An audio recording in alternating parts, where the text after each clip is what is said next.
Gentlemen, let's start with Moses introducing yourself. Okay, good afternoon, everyone. My name is Moses Kemibaro. I'm the founder and CEO of Dotsavvy, a digital marketing agency. I also happen to be a blogger and somebody who writes about technology at moseskemibaro.com, and it's a pleasure to be here. Fantastic. Hi, guys. Name is Mbugua Njihia. I'm a venture scout in the technology space, meaning I look at different verticals of opportunity. I also write on Matters Technology, have a column in the Business Daily running. I think this is the 11th year. And I've got a bit of a time in the trenches from when web or anything connected to domains was novel. And yes, it is exciting to be here today. Thank you very much. My name is Gitau Muraguri. My background was actually in finance and banking. I spent over 10 years there, and my main job back then was financing real estate. So I've pivoted now into selling digital real estate, which for me, I think, and I really hope that a lot of you are seeing the opportunity, offers a much bigger opportunity, especially now for investors. I like what our CEO has, he actually preempted I was going to use the example of DN.com. So I actually came with my hat. Mike gave me a hat. See this DN.com. So today I'll wear this hat, and it's pretty much just to drive the discourse around the potential. He probably paid $10 for this name, and now he's turning down offers of $3 million and probably more by now. So I was lucky to meet with him, and I think over the few months that I've been preaching about .ke, I keep more and more seeing the potential of domain names. I think the market here in Kenya right now is everybody's thinking about the next dot which they can buy and wait for maybe 5-10 years and wait for it to appreciate. But domains, if you ask me now, you're spending how much? How much are domains going for now? A typical .ke domain will cost you maybe 1,000, maybe 3,000, maybe 5,000. But look at what people are now paying for domains, given the special interest or the demand that's actually being realized out of from the market. So let me throw it back to you. What are your thoughts on how we can start to monetize this sector and industry? Yeah, absolutely. So maybe going back to the earlier conversation about utility, I think inherently a domain name on its own doesn't really do very much, right? You need to attach it to an email address, you need to connect it to a website, a service, a brand, so that it actually does something for you. But I'm of two minds as we talk about this, and I'm going to share two examples. Do you guys know why Kenya-airways.com exists? What was discussed? Was it that they could not get .com, Kenya-airways.com?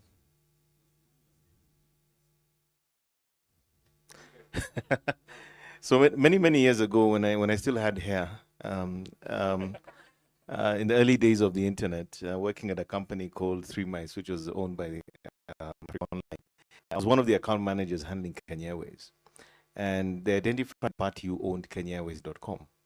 And these guys approached through the lawyer, and I think the individual who owned it at the time wanted something like $10,000. He refused to pay for it. They refused to pay him, yeah? And that is why till today we have Kenya-airways.com. They actually had an opportunity to own Kenya-airways.com, which, as you know, I don't know that you guys know this in this room, many people do not actually go to Google to find a website. There's something called direct navigation. People actually type in your brand and presume it is Kenya-airways.com. They presume it's KeNIC.com or .ke.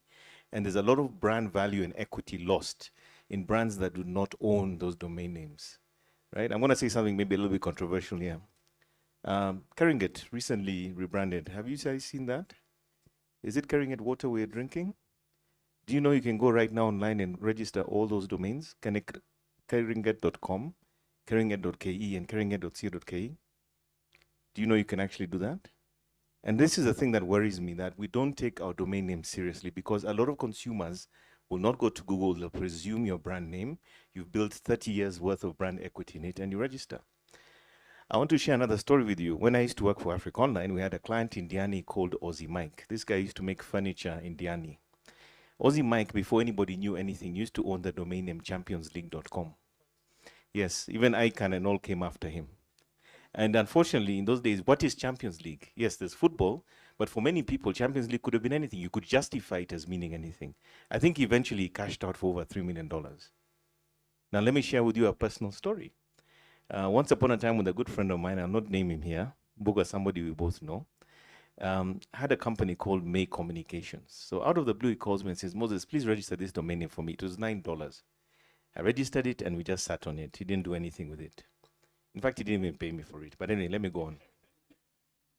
So out of the blue, I get contacted by somebody through a company called Sedo, sedo.com. If you know anything about domain names, Sedo are a domain name proxy service. They help people buy domain names discreetly. They trade them, domain name trading as it were. And out of the blues, I didn't even know about this industry, the things that Andrew has talked about, and say, look, we want to buy this domain name. So speculatively, I told them, okay, I'm going to sell it for you for $5,000. The next thing I knew, I said, this guy sent me an email an hour later. The client has agreed. We're going to put it in escrow, change the DNS records for the domain name. You'll have the money in 2 days. I was so broke at the time, by the way. 2 days later, $5,000 checks into my bank account. Now, there's so many opportunities around domain names, but I too, at some point, used to register domain names for speculation. Just holding them. I still have a few here and there. But there's great opportunity in both the aftermarket, where a domain name has been pre-owned and you can resell it, or you can build utility around the same. But I think the biggest risk that I see locally in Kenya is the fact that people don't own their brand equity. The last thing I want to mention is, guys, the dollar rate. Just now, I've been talking to my finance manager and saying, by the way, all our rates now have to go up by 40% because we're paying in dollars for services denoted in dollars. The reality is right now, .ke domain names are significantly more affordable than paying for the .coms and so forth. Number two, availability. Under .ke, you can get names you could never get under .com. Number four, Kenyans now today believe or respect or appreciate a .ke domain name more than a .com because it has that Kenyanness about it. Maybe that wasn't the case 10 years ago, but I personally love the fact that I can get any name I want under the KE. So that again is a missed opportunity in the sense that those brands that are not investing, consumers are shifting their perspective around the .ke, especially post-pandemic. And the last thing, probably the most important thing, is the direct navigation. People will presume your domain name exists under .co.ke or .ke. They will not even go to Google. And if nothing shows up, chances are, because the human is lazy, they won't even bother going to Google search again. They'll just assume there's no website. All right? So thank you. Fantastic. Now that you're talking about monetization, the guy with KenyaAirways.com, let's use that as a classic use case.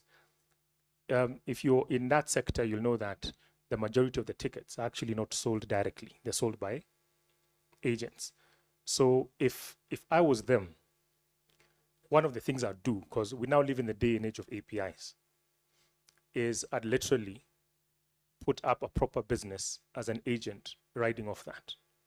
And chances are that, and the numbers I'm using are for a young man who built a set of applications for the smaller airlines out of Wilson and was selling 4 million shillings worth of tickets every month for himself, single man operation.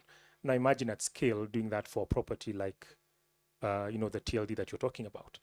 Monetization right out of the box. Not speculative. You don't need to pack it. You don't need, because even with parking, the Sedo people and even GoDaddy, anyone who lists and puts ads there, they do make something, but I highly doubt it would be the equivalent of a commission based off a ticket sale, whether international or local. Let's speak about where we are from.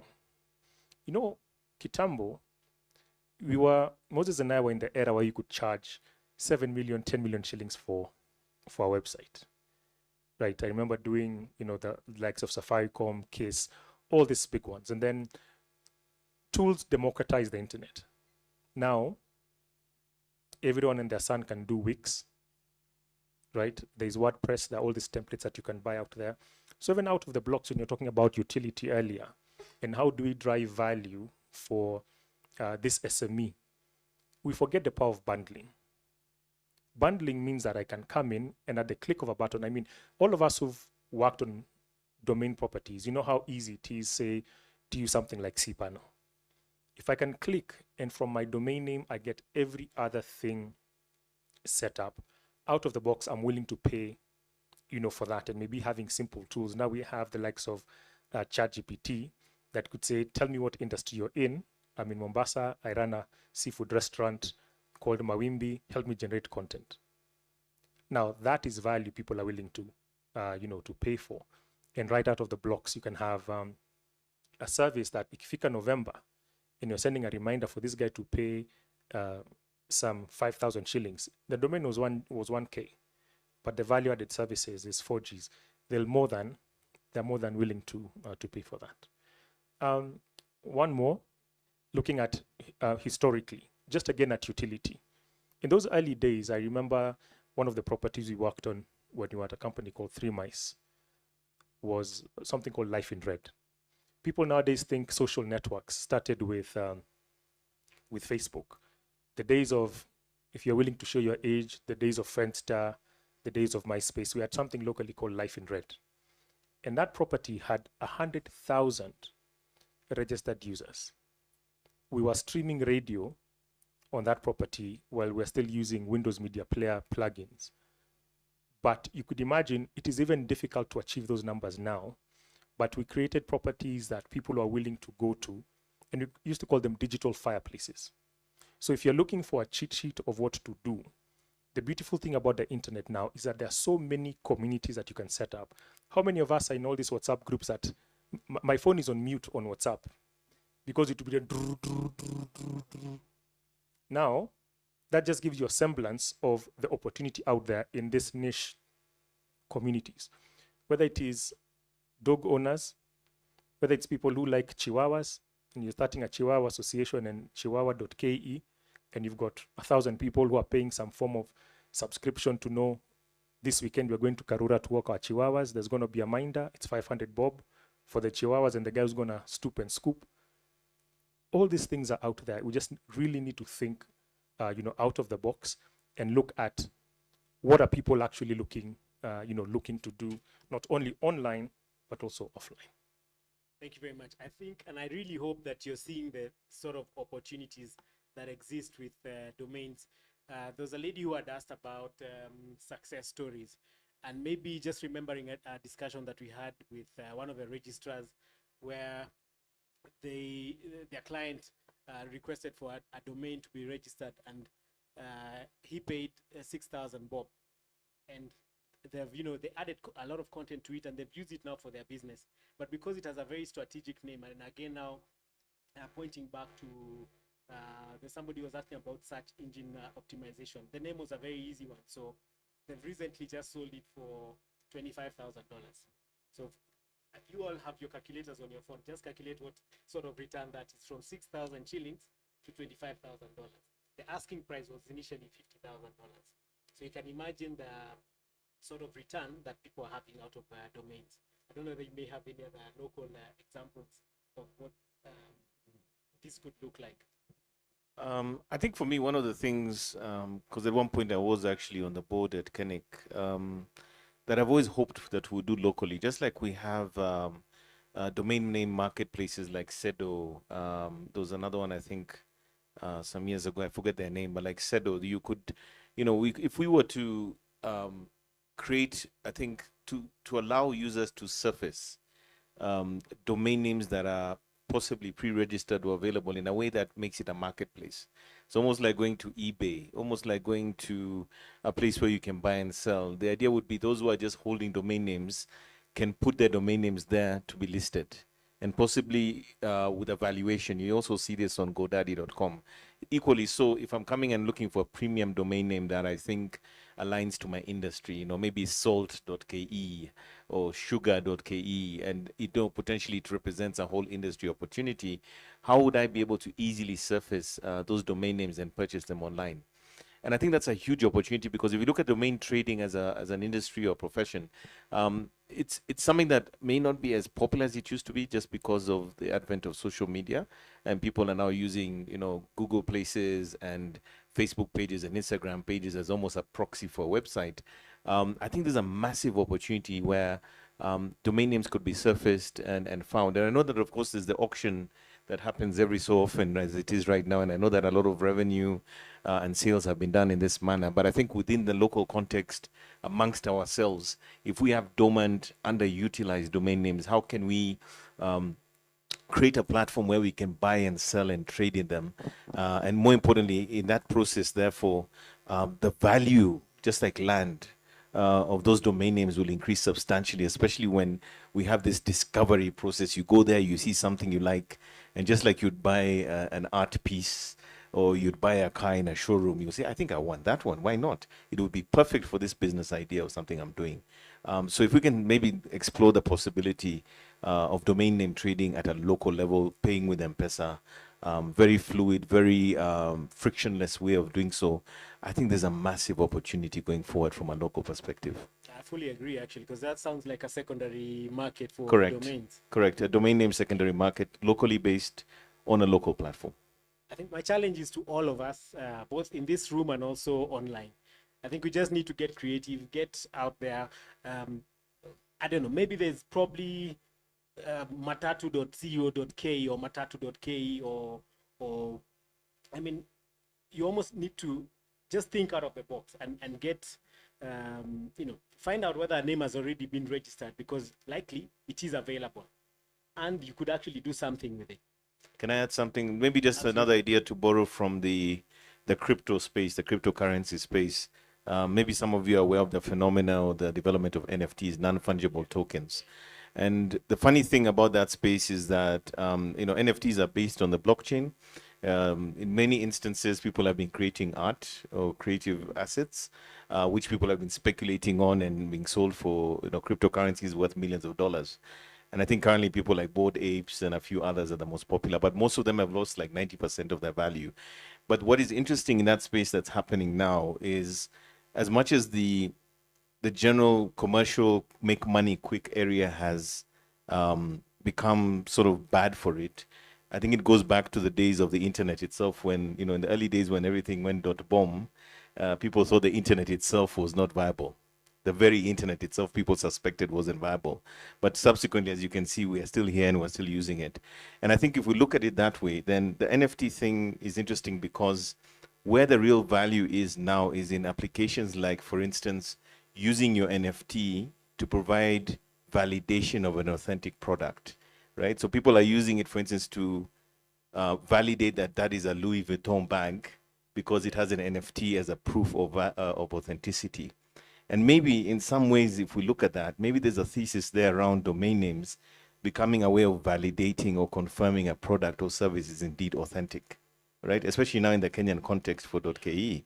So there's a lot of opportunities around thinking differently about what a domain name is, and whether maybe a domain name can denote things like authenticity, which can give trust to the buyer of a product or service on your platform. Absolutely. Do you want to go? Yes. The earlier panel, we were talking about how do you convince someone that they should then get, MbuguaNjihia.com. Because in the advent of social media, you could argue that, hey, utanpata Insta, niko FB, etc. But it's because one of the easiest ways to do that is to tell people that, let me use the example of LinkedIn. Before Microsoft bought LinkedIn, you could essentially grow your network on LinkedIn, and every so often you could go and say, I want to export my network. And when you export your network, you'd get your entire network, you get the names, phone numbers, email addresses. And I use that to great effect in those early years to kind of like do lead gen. Now, this is what happened. After Microsoft bought it, what do you think happened? They killed that feature. So if CEO Lewela here had 100,000 followers on LinkedIn, and he assumed that any day he could just go and export his network and then have access to it, because you cultivate those audiences. By tomorrow, there's nothing. But if you actively engage and then move people to a platform that you own, whatever they wake up and do tomorrow, we're seeing what's happening on X. Suddenly, you can't DM if you're not on Premiere. API access has gone to, I think the cheapest is $42,000. So it's a no-brainer that when you cultivate these networks and you use them to grow your business, you have to actively think of how you're going to funnel that back to properties that you own. And the only way to do that is by, say, having your own domain and having services on the back of that that allow you to then lock in that value and cultivate it over time. Otherwise, you'll continue doing all this work, and tomorrow, Pale Mukuru, kwa Zuckerberg, they have a change in policy, and suddenly you can't do anything on IG, you can't do anything on WhatsApp, all that goes away. So you must very actively think of how you can draw people to your own property, develop a sort of brand equity around your domain names, and that way, that cost of 1,000, 5,000, disappears, because the real truth and the real value of what you have is the business or the leads or any other tangible asset, intangible asset that you've been able to build in a digital world, accessible to you. Sorry, I just remembered something I think it's important to mention. I don't see it as much these days, but I think it's still important. We've had instances where, and even till now, where with some clients, we actually preemptively register their brand name across multiple domain names. Yeah? So what we do is we do something called domain name aliasing. And what that means is, if let's say Andrew goes to kemibaro.ke, kemibaro.co.ke, kemibaro.com, kemibaro.ca, you'll always land on the same website or page.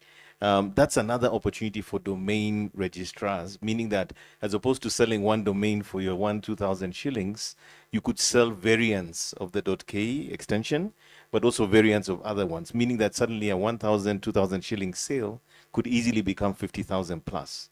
All right. And by doing so, there's the added service behind that, which is the aliasing, which is a value add that you charge for. All right. So think about brands like, popular Kenyan brands, even Safaricom. Why would they not have 50, 60, 70 domain names to preemptively lock in any possibility of anyone squatting on their domains? And back in the day, I remember that even law firms would contact you, global law firms, and say, look, we have a client who has an operation in Kenya.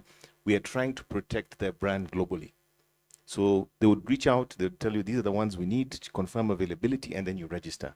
So I think that's another monetization opportunity. So you create the pages, the websites, and then you proactively inform your client. By the way, it would be a good practice to secure these other 5, 6, 10, 11 domains to protect your brand equity. And for a fee, we will make sure that we alias and point all of them to your preferred website destination. That way you don't lose traffic, and you don't have the risk of losing your brand equity in the process. Because remember, if the domain looks authentic, people can be sent there. And I remember an instance, this actually happened to us many years ago, where we built a website, I think it was for Equity Bank. And some guys with all due respect to my friends in West Africa from Nigeria, had registered a clone called Equity Bank something something under .com. They then started funneling traffic to that site, which was identical in every way to the Kenyan one that we had built. And in the process of doing so, they had sent an email saying that we think there's something wrong with your account. Please log in and change your password. So the place that you used to know where to log in, you went there, the site was identical, and you put in your details, and lo and behold, what you actually did is give them your password. They then had a bot that would go into the back end and siphon the money from your bank account. This is a long time ago, over 10 years ago.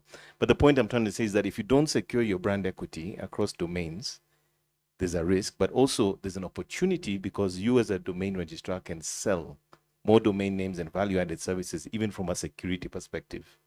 Yeah. I really hope our registrars in the room and also watching online are taking furious notes, because that's a nugget right there. Thank you very much for that, Moses. I'll throw two numbers. One, there's about roughly 80% of the domains registered have a website. The rest in Kenya, I'm talking about .ke, do not have an active website. How can we encourage or drive them towards actually building a website and using it for their business? Is that the North Star? Having a website? Ladies in the room, when you go to buy your shoe from Instagram, do you ask for a website? Hardly not.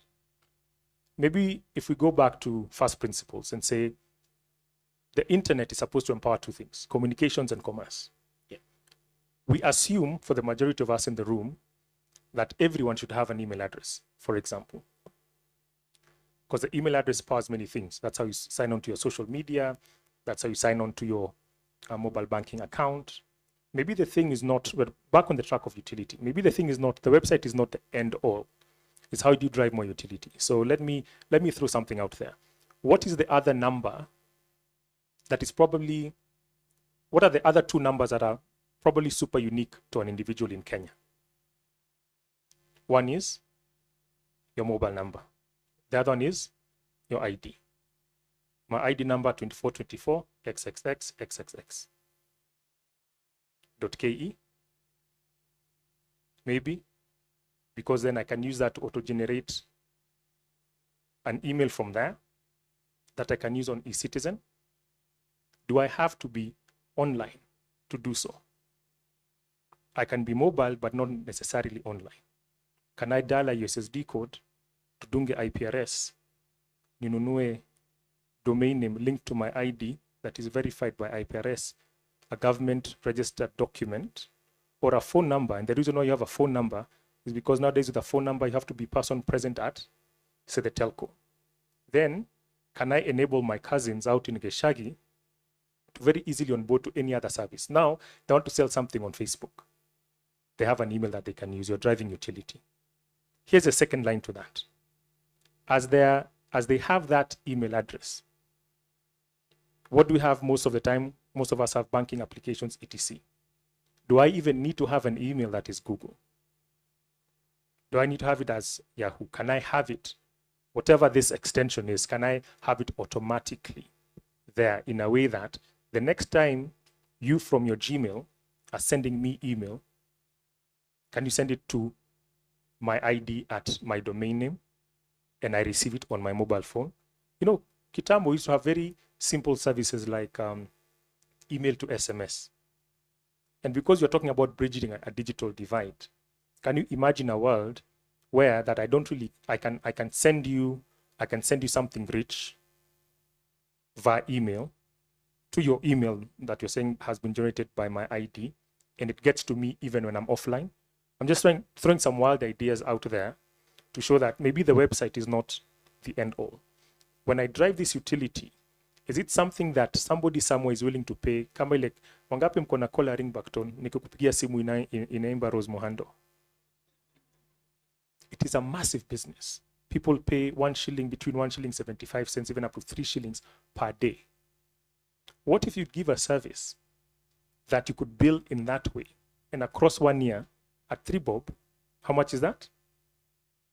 We're around the price of a domain. We're around 1,000 bob. So can you also get innovative around some of the solutions we are looking at doing? Because the majority of this market is not in Nairobi. It's mashinani, where my social network, the reason why I'm not on Instagram, why I'm not on Facebook, I'm not on TikTok, is want to see my girlfriend, I go to the other side of the hill. I go to see my mother there. Naenda kanisa ma mosque pale.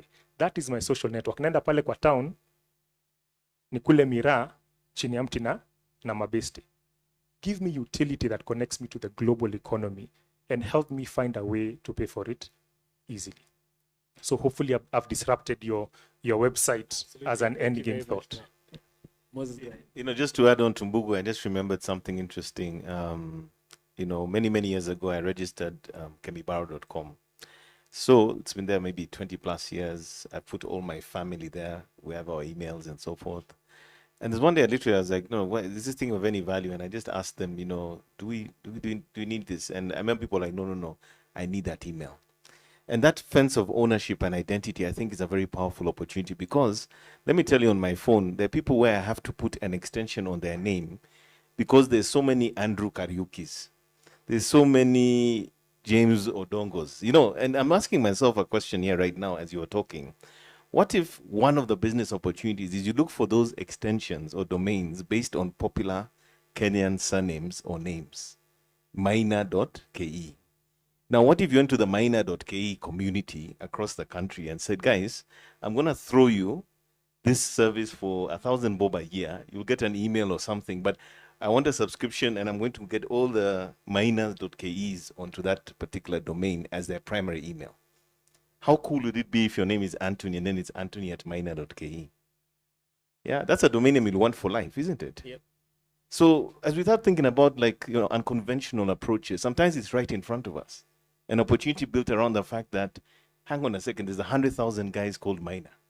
And now you're giving them the opportunity to have a domain name that has their first name and then their surname there. So let's think about these things a little bit differently, a little bit unconventionally, because that is the opportunity, I think. Amazing. Questions?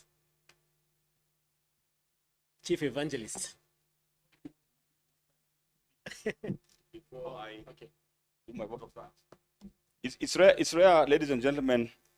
You know, I'm sweating and shifting in my seat because of a panel and not the food I ate over lunch. Those who are old enough, these are some of my seniors. You've heard of how many have heard of the PayPal mafia? PayPal mafia. Good. I urge you to tonight before you sleep, just Google PayPal mafia and just listen to whatever is up there. So recently, I think there was an article, and I was being referred personally as a cellulant mafia, and I'm not. But I can assure you, these two gentlemen who are exciting me, I don't know, I hope the young people are being excited because these are the old folks. This is the 3 Mice Mafia, who then became, and they're still a mob. This is a mob. And I say it with a lot of humility because if you want to hang on to somebody's coat, I think all the young people in the room, talk to these people. So thank you, gentlemen, for sort of exciting my creative juices in the conversation. I have one question for you, Kemibaro. The DNS system, as we have been discussing the last 2 days, certainly exists in a certain very codified and curated space in the global architecture. Are you aware of a way of linking the domain name space as we look at it now, or a top level domain like .ke with the blockchain space?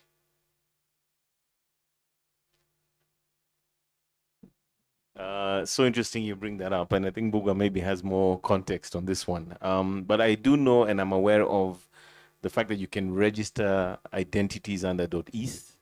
So under crypto, you can actually have what looks like a domain name, and it's unique to you, but it's also linked back to an NFT.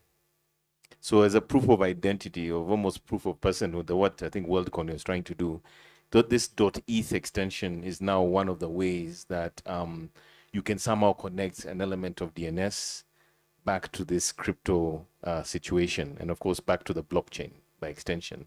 So it's something that I believe that is happening. I think it's a fantastic opportunity for KeNIC and also our namespace, and I think it's something that we can actually explore. Maybe Mbugua, you can also add on the same.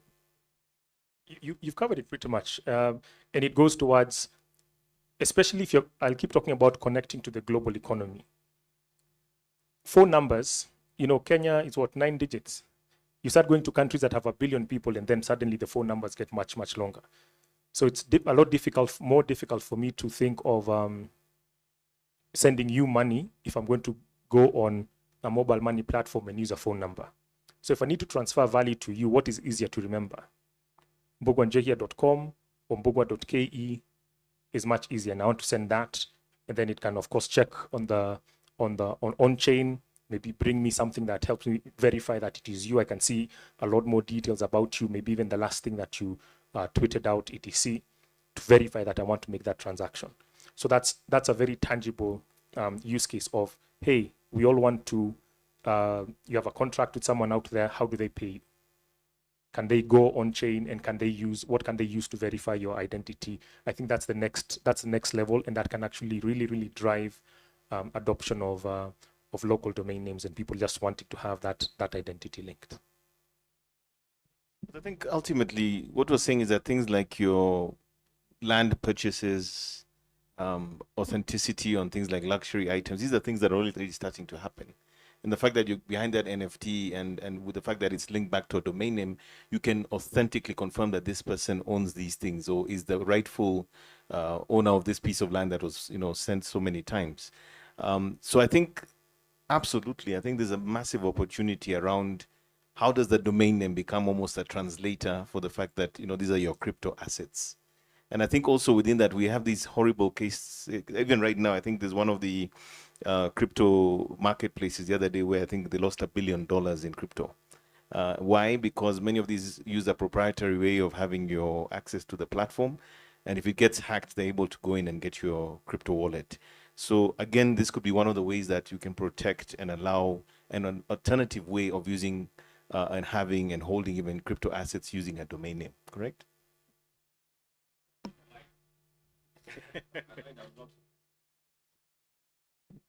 Lawyers in the room?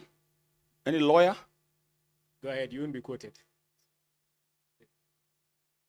So you're the only person who I think will see that there's an opportunity for lawyers in this business. When you have people starting to get used to trading digital assets, there's always conflict potentially. So I found also a lawyer in London who only does domain business. It's going to happen, even in Kenya jurisdiction, I think, where instead of leaving land to my kids, I leave them 3,000 domains as part of my will. The digital assets. Or people are fighting over Kenya-Airways and other things. What I'm saying is that those in the digital space and the legal profession, this will start to really expand. And somebody has to help the judges and the prosecutors to understand it. Thank you very much, CEO. There's another question from Bob Uche. Yeah, probably in reaction to Chief Evangelist here, a comment that probably I wanted to put into perspective, and probably then I come back to what Moses and Mbugua has highlighted in very interesting detail. When you talk about blockchain names, I think it's important to put some color to it and some caveat that today the internet operates off the DNS. There's a DNS that we understand. That is an ecosystem that most of us are part of. That's where the .ks of this world are. And the domain names that most of us know refer to, it's called the root. So there is a chain to it all the way to the root. But that is not the only root that exists. So there are other routes, or what we call alternative routes. Maybe that's not confusing everyone. And you could think of blockchain names today as in that category. In other words, we have blockchain names, only that they are not accessible through the normal DNS. So if you are on a .ke name, for example, you cannot access a blockchain domain name because they use a different route or alternative route. So think about that. I'll come back to monetization very quickly. And two things I wanted to comment around. And I think, Andrew, you mentioned an interesting thing. How many lawyers are in the room? I think when we talk about monetization, it is not just registrars in the room. It's not just the domain name itself. I think this applies to most of the professions around, and lawyers are critical in this, that the dispute resolution ecosystem around domain names is lacking in expertise from the lawyers community. And you could look at probably the .ke or Kenya by itself, but if you are to project this beyond Kenya, then the gravity of the need becomes bigger. I'll give you a case of ICANN. So if you have a dispute with ICANN domain name processes, for example, during a name application round, like the one we are heading to. So say we apply for .bob, him and myself, and we don't agree, we can't agree between ourselves. We'll be taken through a place called IRP, or dispute resolution panel. And today, we have 7 panels. These are lawyers, as we can imagine, and we have none from Africa as an approved panel by ICANN. So monetization will not just be, or should not just be, for the registrars in the room.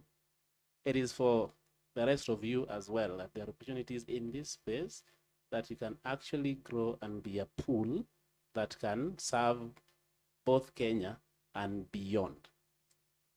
The other component is trademarks.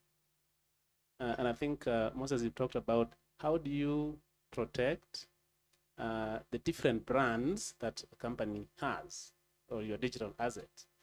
I think there's the other element of trademark protection or brand protection that, again, needs our lawyers in the room to actually grow as an area of business, because that is equally lacking. So let's broaden the monetization idea and make it all inclusive. It is not just on the domain name itself. It's actually quite very broad. And if you imagine that Africa today has got less than 1% name registrations, I mean, both GTLDs and CCTLDs, less than 1% out of the 360 million domain names. So that opportunity is quite huge for both sectors, both registrars, but also the supporting environment, including for lawyers. Fantastic. Thank you very much. So I don't have a comment. It wasn't a question, maybe, unless you have a parting shot as we come to a close. Yeah, I think just maybe to reflect what Bob has said, I think that's very true. Like I mentioned, over the years, we're contacted by parties, including lawyers, on behalf of clients seeking to register local domains for their clients. So very much so, I think there's a massive opportunity there to sort of bring those practices and bring that dimension to what we do here locally. It's a question.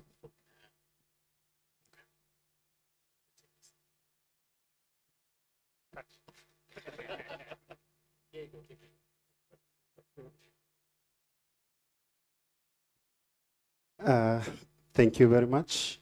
My name is Newton from Sasa Host Limited. And first, thank you guys for sharing these brilliant business ideas.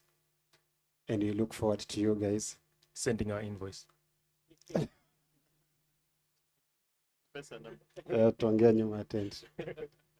Now, I don't know whether this question is directly to you or to the CEO.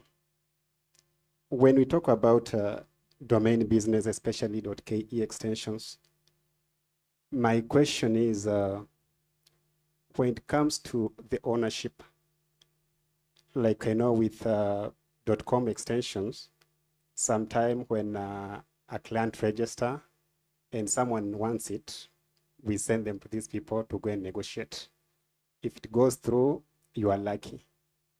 But now with .ke, what I know is that when I come for Newton.ke or .co.ke, and I find that you are the one who registered it, and yet the company is registered under me, what KeNIC does is to request for who will produce certificate of registration for the company.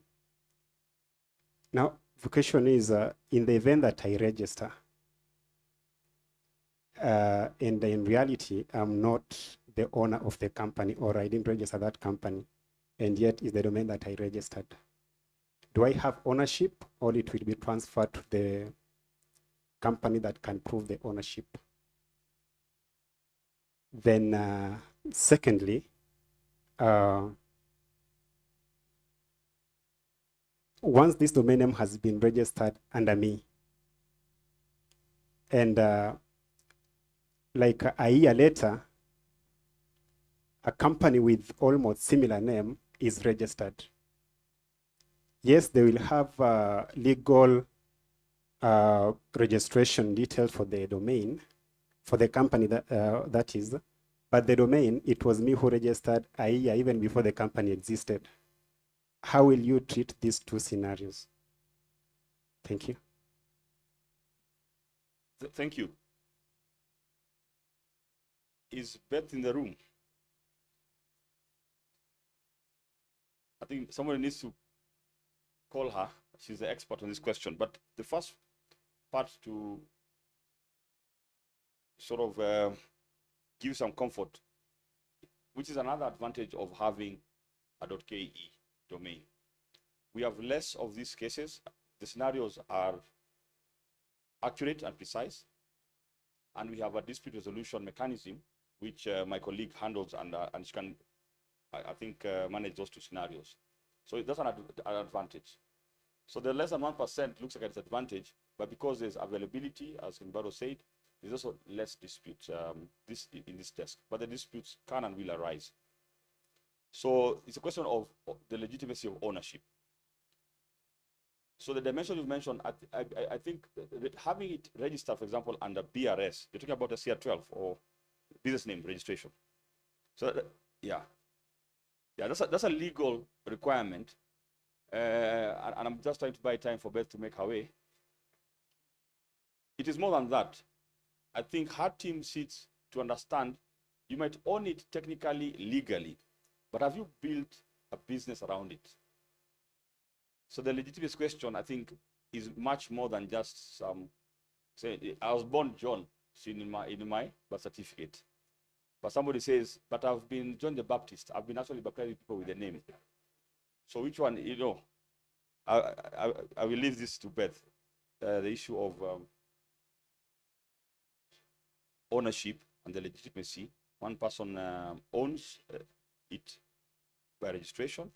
Somebody says, but I feel I'm the rightful owner because either I'm using it or I registered it for this actual project, but you guys are talking. So basically, maybe just walk with everyone on through that dispute resolution mechanism you have in place. Good evening. Okay. My name is Beth Njao, the DPO at KeNIC. So with regards to domain disputes, we look at a couple of things. First, you can own a domain in a different sector. You could be handling events like beth.co.ke, handling events, beth.co.ke, insurance. You get? So if you bring to us, you say beth.co.ke is riding on our brand, we look at what exactly category. We also look at trademarks. Have you trademarked? Right? So, but with matters of trademark, we involve KIPI. KIPI comes in. But through that, we get to hear the two parties. So what exactly is the issue? But so long as you're not riding on beth.me.ke or beth.co.ke, trying to cyber squat what I am doing, that we automatically either suspend the domain or transfer it.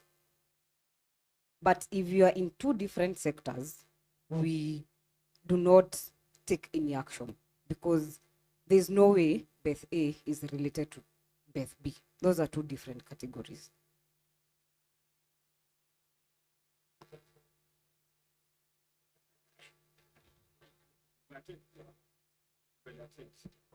Yeah. Maybe just to add, I remember when I was on the board at KeNIC, the dispute resolution process was something that we worked on a lot. And I think one of the advantages we had in Kenya is that the things, or the way we go about it, actually gives the parties more opportunities to prove and potentially reclaim their domain, as opposed to the .com situation like I mentioned with Kenya Airways, where with all their muscle, they couldn't actually pry that domain name away from the other party. Yeah, even though they were the legitimate brand or owner, or should have been, for that domain name. So I think another thing I want to mention is that if that process is still what I recall, then you have more recourse in Kenya than you do with, say, .com, which is a top-level domain name.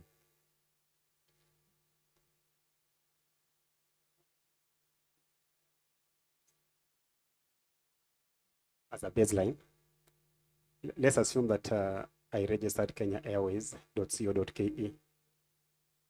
I mean, as we speak, maybe KeNIC could have already transferred it to Kenya Airways, maybe.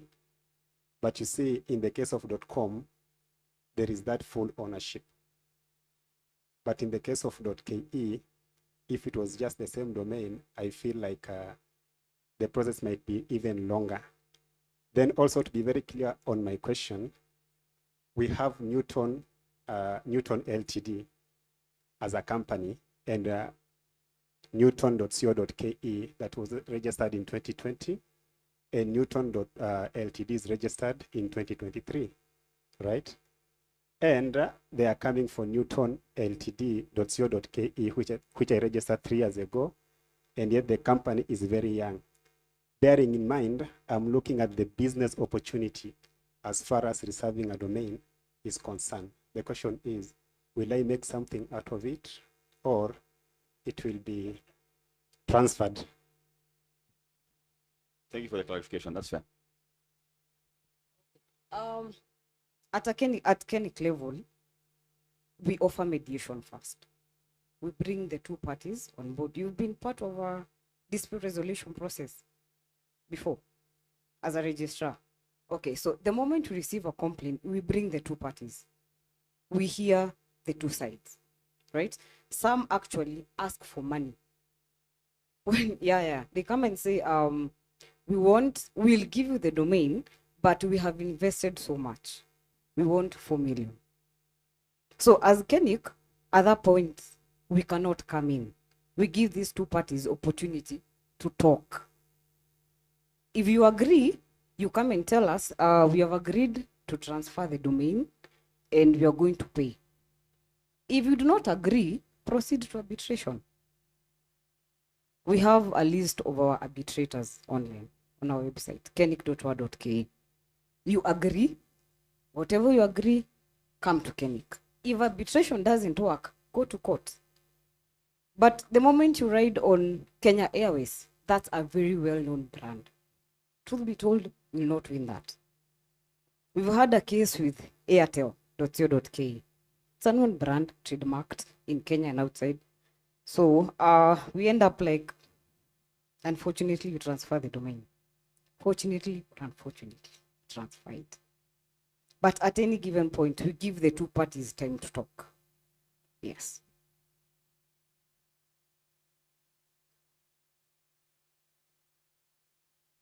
I think ultimately, in the spirit of the internet, we always try to be fair and procedural where we can.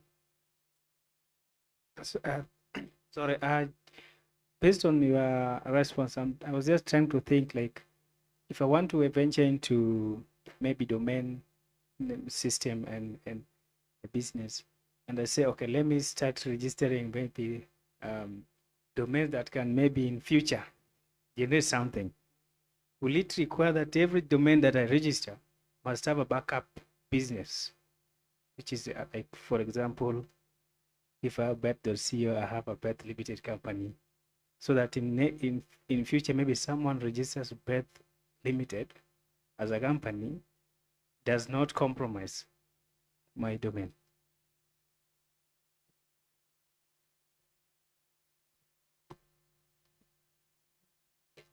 So maybe just to add on the issue of disputes, I think the biggest challenge with .ke domains is the ease of the domain being released to the other party.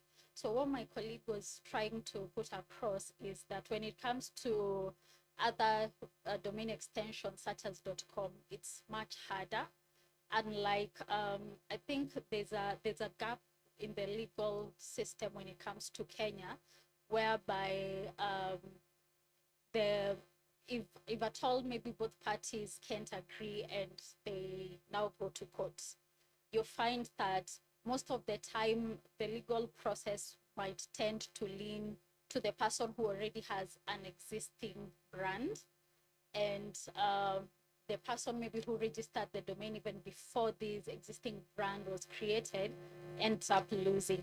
We've seen domains, especially maybe for phone brands or domains that have been registered maybe for that are popular, that is, we've seen people losing out on domains and any revenue they could have got simply because now it's progressed to a legal engagement. So maybe a challenge to KeNIC is to find a way of also protecting the people who register domains.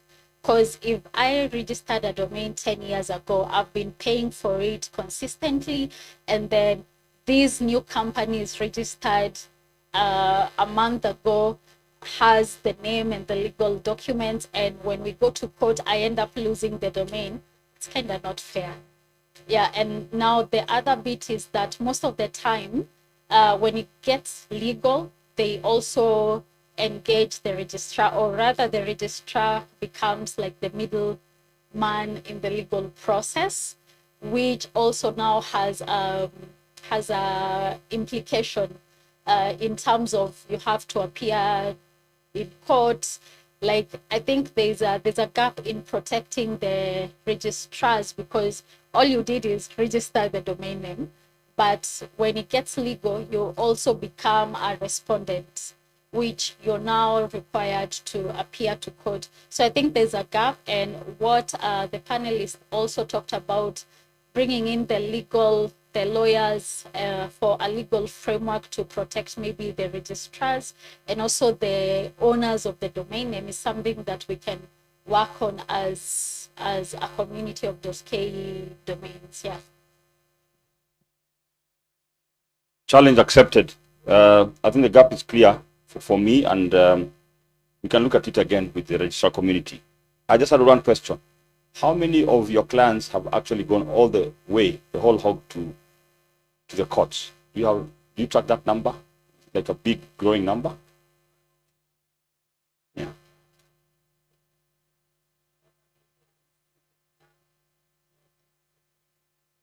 Sorry for being petty. In 2023, how many?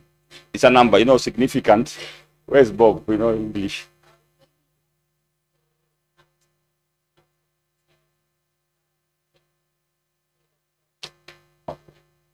Okay, thank you. Thank you. I think we'll pick that up. Asante. 2023 we received disputes.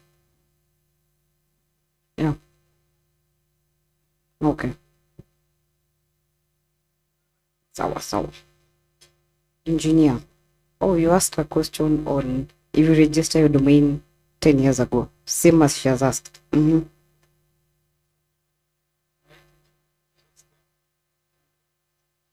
To be a domainer. Yes.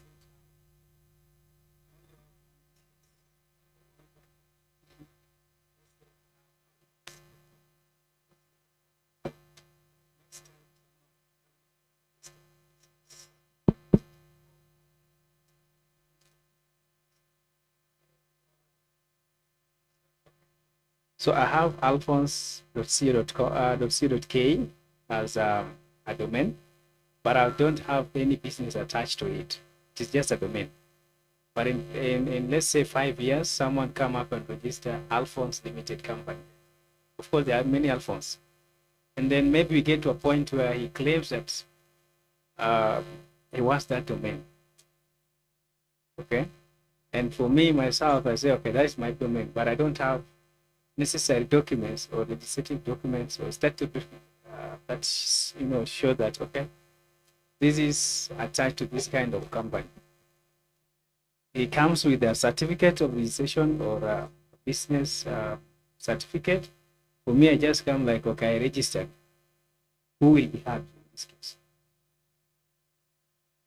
I think, Alphonse, we are saying you will both be hard. And we will try and find a middle ground, whether negotiated. Because if you bought it, what was the intention? Was it speculating? How much money do you want, Alphonse? that would be the first layer. If you disagree, in Kenya, we try to find a balance. We have an escalation mechanism to arbitrate. If you refuse, unfortunately, you might end up in court, and we cannot guarantee you what the person on that side of the bench. Yeah, but we'll give them, from our perspective, we'll give them sort of a perspective of, is it first come, first serve? Is it they have invested enough, they are known in the market, brand protection? So there are many parameters, but the process will be to find a fair outcome in that case. this. So these things can be fluid, and that's why I'm saying we need everyone in the room, the lawyers, the technical people, can try and help resolve this best way forward. Thank you, Andrew. To add on that, our ADRP policy states what an abusive domain is. So by the time you're coming to file a dispute, it must fall under that category. So we tick the boxes, A versus B. But now we involve you. So why are you saying alphonse.co.ke is violating Alphonse Limited? Yes. Thank you, Ben. We still have one more question.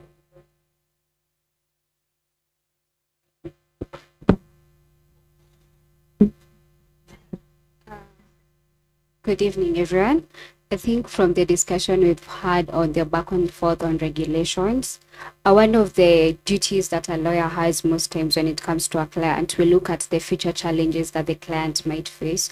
So it's a challenge to KeNIC that maybe you can look into the risks that are associated in case there is a duplicate of, yes, when you're registering your domain names, when you have one, no one else can have it, right? But if there is any risk that can be involved, that's something that you can advise your clients on. If Alphonse, there's Alphonse Limited and there's other Alphonse, you can advise them on the challenges that they may face in future or the risks that are involved. My question was answered during the back and forth conversation with Beth on the panel. Thank you. Final comment, Beth?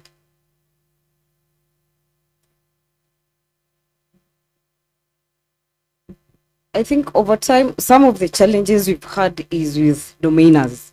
There are some people who will register domains to extort money from well-known brands.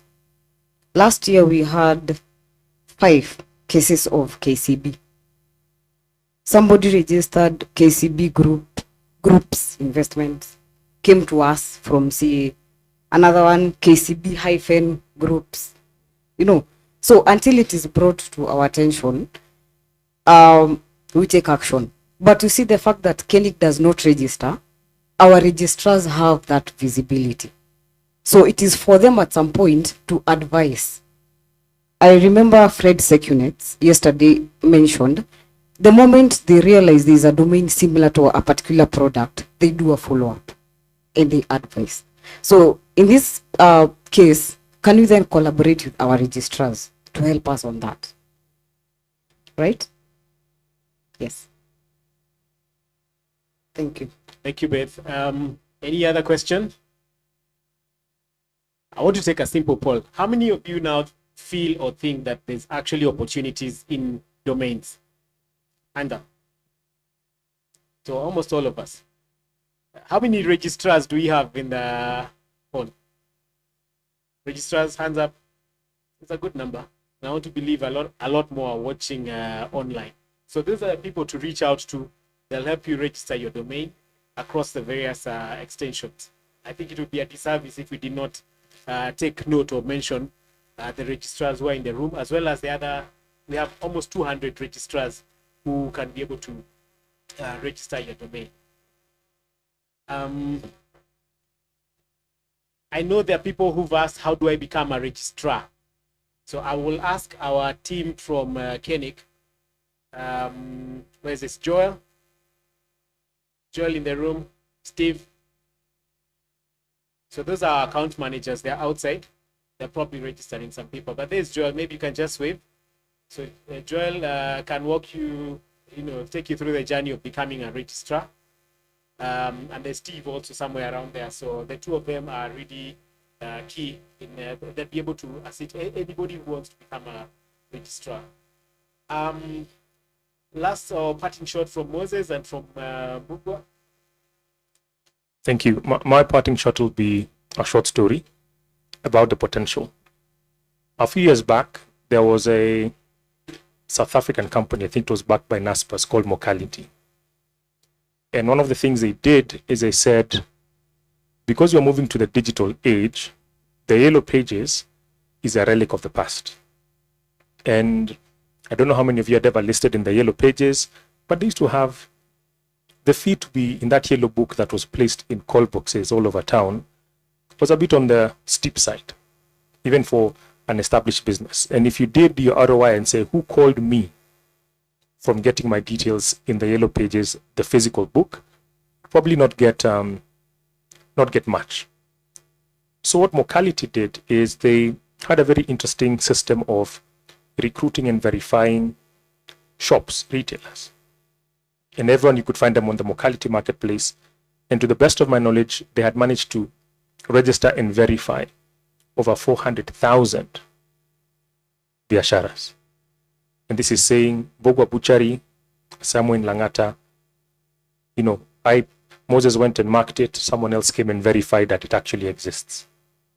And the reason why I quote that figure is that we're in the journey to 1 million. So if already people wanted to be listed in a marketplace for visibility, how would they then differentiate themselves? It would be if they then extended that to get a domain name. Now, when we talk about the domain name, I've said we need to go beyond the domain name and beyond the website and offer tools. One of the tools that this platform used to offer were bundled services. Let me call them messaging services. And the average amount, maybe in dollar values now, per month that they would consume is around $3. I'm painting a picture of the potential of businesses are willing to pay for services, not just for what's in a name. Yes, you've given me the domain name, but what sort of value can I extract from it? So that's a conversation for the registrars. Can you package something that SMEs or even large enterprises can see as additional value beyond the domain name in a way that is easy to create?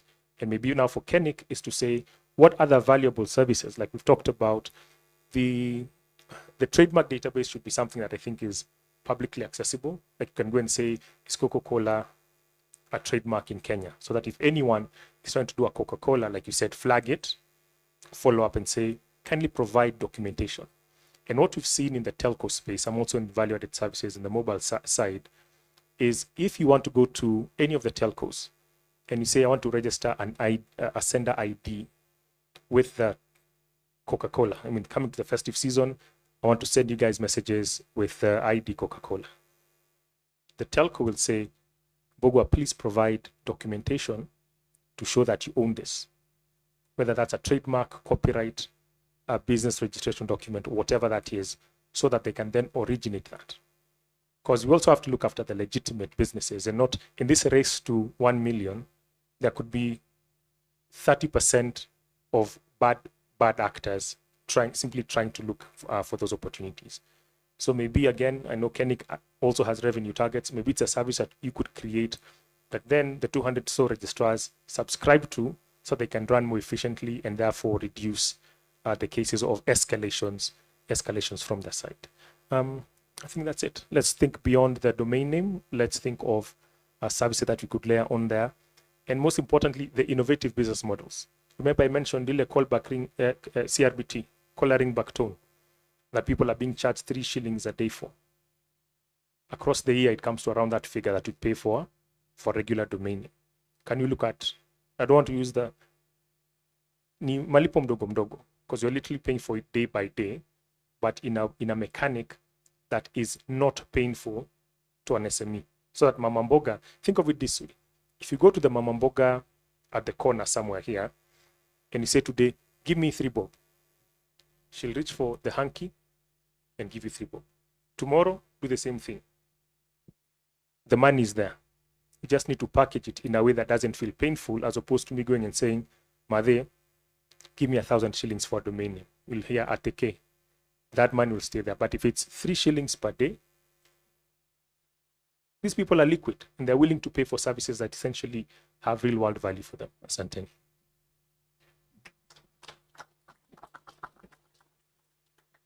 Yeah, me just reflections. I mean, believe it or not, we've been doing this stuff, I think, for almost 30 years. And I think for me, what I feel, and this is going to sound funny, but I feel like we're just getting started. Okay, that's one thing I want to say. Whatever we think we have achieved and done, now with even the advent of AI and the wonderful data centers in Kenya like PAIX, Yeah, in fact, I was with them the other day at another event with Testbook, and I was just saying, guys, until I came to your data center, I did not know this was possible in Kenya. I did not know that now I can bring back my hosting services because now we have the infrastructure that is world class. In fact, now paying the dollars to an international server center doesn't make sense because I should be doing this locally. So, if anything, we're just getting started because now we even have local infrastructure that allows us to do this locally. Number two, I don't know about you guys, yeah, but anyone who sends me, including some of the most professional and highly regarded people, an email from a Gmail for a business transaction, I don't know what it is, but I just look at that email and suddenly my perception of that person just goes down, right? Point being that I think domains have become, at least for me, a validator of somebody who's serious or business that is serious. You send me an email from a Gmail and you want to transact business, the first thing going through my mind is, are you kidding me? You mean you could not go to Safaricom, for instance, and register for one of those affordable bundles with a domain and an email address on Roundcube and send me an email and it costs you maybe 3-4K? What are you trying to tell me? I don't take you seriously. The amount of spam I get coming from Gmail is ridiculous. I block them and I report them automatically. Okay? The third thing is there's something strange happening. There was a lot of hula baloo, social media came, Twitter, Facebook, everything. But as I deal with clients, including the one I came from this afternoon to this place, the websites are becoming increasingly important as a way of determining or positioning yourself as a brand or a business organization.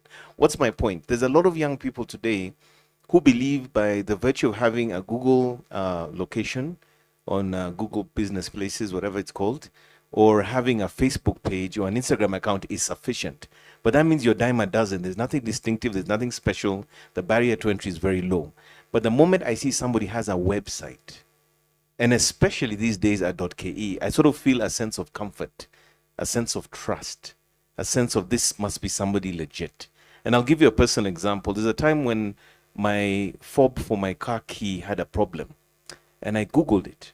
And I went all along this list of potential locations near Langata, which is not far from where I live. And funny enough, there was a company I think called Car Key, not far from here, by the way, just down the road. And the reason why I went to them is because they actually had a website under .ke. And because of that, I got a good service. I even raved about it on LinkedIn and Facebook and Twitter.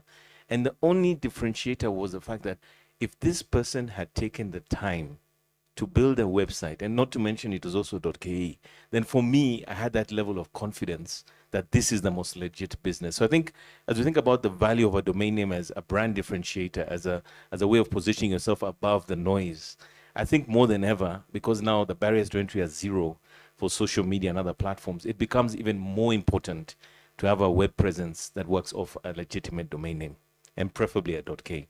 Thank you very much. Thank you very much, Moses Kemibaro and Mbugua Njihia.